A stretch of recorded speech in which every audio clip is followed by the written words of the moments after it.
और कथा इतनी सुंदर है कि सुनकर के मन गदगद हो जाएगा। राम जी के भक्त कौन हैं? गोस्वामी तुलसीदास जी, तो आपको पता होगी। लेकिन कृष्ण के भक्त कौन हैं? कृष्ण के भक्त हैं सूरदास जी। ध्यान से सुनना, जिस सूरदास जी की आप कविता पढ़ते हैं, कविता पढ़ते हैं ना सूरदास की, तो सूरदास आंखों से नेत्रहीन थे। ध्यान से सुनना, बहुत आवश्यकता एक एक शब्द की। सूरदास नेत्रों से हीन थे और गोस्वामी तुलसीदास राम जी के भक्त थे। एक बार गोस्वामी तुलसीदास और सूरदास की मुलाकात हुई। ध्यान से सुनना, तो गोस्वामी तुलसीदास कहने लगे कि मेरा राम जी बड़ा है। क्या कहने लगे? मेरा राम बड़ा है। सूरदास जी कहने लगे तेरा राम बड़ा नहीं है, मेरा कृष्ण बड़ा है। दोनों में झगड़ा हो गया। ध्यान से सुनना, ये भक्ति की पहचान, ये प्रेम की पहचान है। दोनों में झगड़ा हो गया। गोस्वामी जी तुलसीदास कहें कि मेरा राम बड़ा है और सूरदास जी कहें कि मेरा कृष्ण बड़ा है। दोनों में झगड़ा।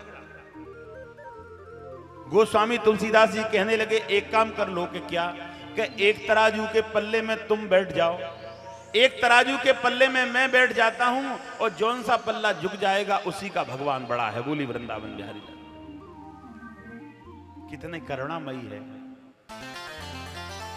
सूरदास जी कहने लगे ऐसा ही कर लो, और चिल्ला चिल्ला के सूरदास कहने लगे मेरा कृष्ण ही बड़ा होगा, तेरा राम छोटा होगा। लेकिन प्रेम की बात है, दोनों एक ही हैं, कृष्ण और राम, लेकिन उनके अंदर प्रेम है ना दोनों के अंदर, तो वो बड़ा समझ रहे हैं।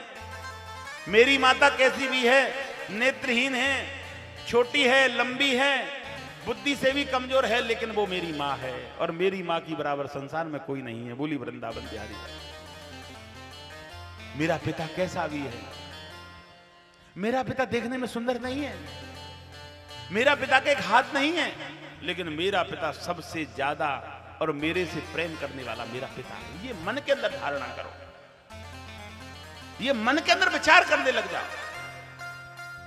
तराजू का एक पल्ला लेकर के आए और कहीं के बैठिए, तो तराजू के पल्ले में गोस्वामी तुलसीदास ने जोर से कहा सियावर रामचंद्र की जय, और तराजू के पल्ले में बैठ गए।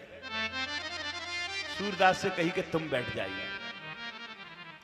सूरदास ने जोर से आवाज लगाई बांके बिहारी लाल की जय, और वो तराजू में बैठ गए।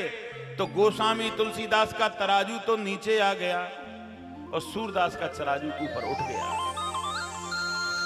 गोस्वामी तुलसीदास कहने लगे हमने कही थी कि मेरा राम बड़ा है, तुम्हारा कृष्ण तो छोटा है। बेइज्जती हो गई, गोस्वामी ने बेइज्जती कर दी सूरदास की। तुम्हारा ठाकुर जी छोटा है, देखो मेरा राम बड़ा। अब सूरदास जी बड़े रोए, बहुत जोर जोर से रोए। ये प्रेम की बात है, ये करुणामयी बात है।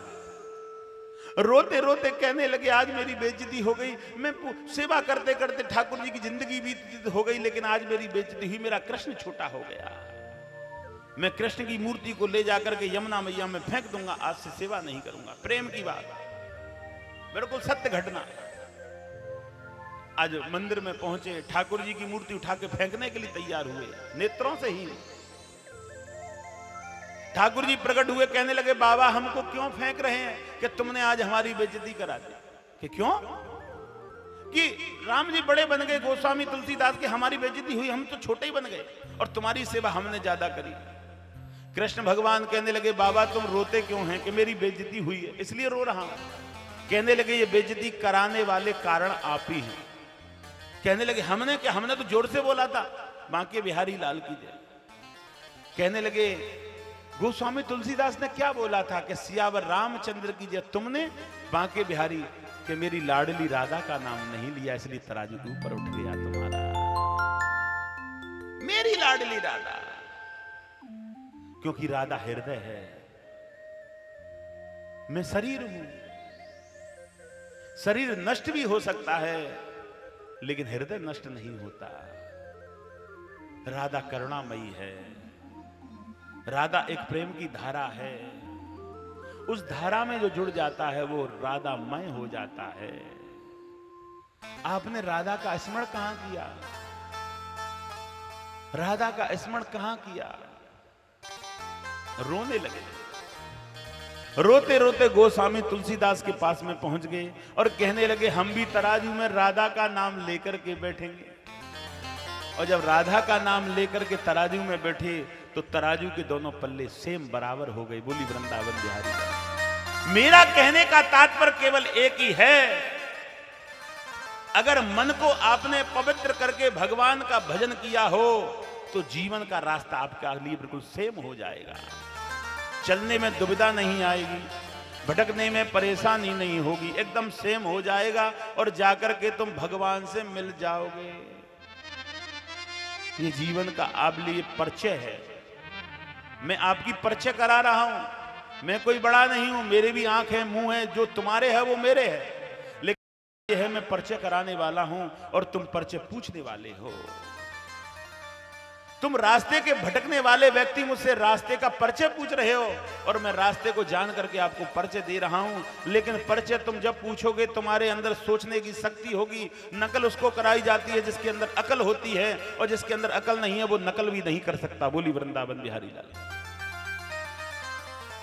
तो भैया आप लोग सभी ये नकल करने आए हैं, लेकिन उसमें अकल की आवश्यकता है। अकल कौन सी? बुद्धि वाली नहीं, अकल चाहिए हमें दया वाली, ज्ञान वाली, भक्ति वाली, वैराग वाली, शक्ति वाली है? ये अकल अगर हमारे पास में होगी तो हमें और भगवान का स्थान मिल जाएगा। तो भैया राधा का स्मरण करना हमें बहुत जरूरी है। मैं किसी ताबीज गंडे को नहीं मानता, मैं किसी दुनिया के भूत प्रेतों को नहीं मानता। जिन्हें राधा नाम स्मरण किया है, राधा नाम में वो शक्ति है कि पत्थर को फाड़ करके रास्ता मिल जाएगा। बोली वृंदावन बिहारी लाल। लेकिन हम लोग राधा नाम नहीं जप करते। दुखी हुए तो बाबा के पास में चले गए, सुखी हुए तो होटल में खाना खाने चले गए हैं? ज्यादा पैसा है तो विदेश घूमने चले जाओ, और पैसा नहीं है तो बाबाओं के बाद भटकते रहो कि मैं दुखी हूं। भैया ऐसे कैसे काम चलेगा? अच्छा बाबा के पास में पैसा होता तो वो क्यों भटक रहा होता, वो भी एसी में घूम रहा होता? विचार करो, जिस बाबा से तुम कुछ मांगने के लिए जा रहे हैं वो जंगल में बैठा हुआ है।